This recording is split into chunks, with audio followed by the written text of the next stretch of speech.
लोकसभा चुनाव में यूपी में तगड़ा झटका खाने के बाद भाजपा में हलचल महसूस की जा रही है। लोकसभा चुनाव के नुकसान से सबक लेकर भाजपा विधानसभा के उपचुनाव में सभी 10 सीटें जीतने की तैयारियों में जुटी है। तो इस बीच पार्टी के अंदर से ही राज्य के नेताओं की बयानबाजी और चिंताएं देखने को मिल रही हैं। खबर है कि यूपी के डिप्टी सीएम केशव प्रसाद मौर्य दिल्ली में हैं। उधर भाजपा के भीतर ताबड़तोड़ बैठक मुलाकातों का दौर चल रहा है। लखनऊ से लेकर दिल्ली तक सियासी पारा हाई है। इस सब के बीच चुनाव में एनडीए के प्रदर्शन के बाद से अपना दल की मुखिया अनुप्रिया पटेल भी अपने बयानों के चलते लगातार सुर्खियों में बनी हुई हैं। आरक्षण का मामला हो या भर्तियों का मुद्दा, अनुप्रिया पटेल लगातार यूपी सरकार से सवाल पूछ रही हैं। केंद्रीय मंत्री अनुप्रिया पटेल ने यूपी सरकार को एक पत्र लिखकर वाराणसी में शक्तिनगर मार्ग पर एक टोल प्लाजा के संबंध में कुछ सवाल उठाए थे, जिसका जवाब अब योगी सरकार के मंत्री नंदगोपाल नंदी ने दिया है। राजनीतिक इलाकों में एक सवाल ये भी गूंज रहा है कि पार्टी के नेता हो या फिर उसके सहयोगी दल यूपी में अपनी ही सरकार से लगातार सवाल क्यों पूछे जा रहे हैं।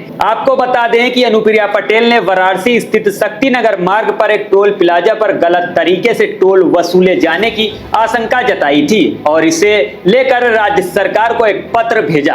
अब इसी पत्र के जवाब में मंत्री नंदगोपाल नंदी ने कहा कि वाराणसी में शक्तिनगर मार्ग का टोल टैक्स वसूले जाना गलत नहीं है, बल्कि जो निजी सड़क निर्माणकर्ता ने सड़क बनाई थी उसे टोल लेने की इजाजत दी गई थी।